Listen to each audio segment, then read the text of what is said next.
Tama na ba to, liver? O higpitan mo pa, halatang halata pa tong tiyan ko eh.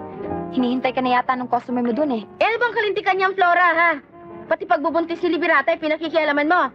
Naro si Mr. Chua, kanina ka pa hinihintay. Sige, labasin mo na, bitawan mo na yan. Sige na, Flora, kaya ko naman ito eh. Hayaan nyo nga siya. Ayoko naman tumable doon sa checkwang yun eh. Eh bakit? Anong masama? Eh, mag-uusap lang naman kayo.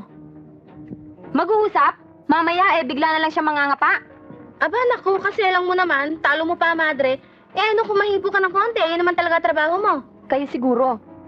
Dahil ako, pahahawak lang ako kung asawa ko na. Flora, pinainit mo na naman ang ulo ko.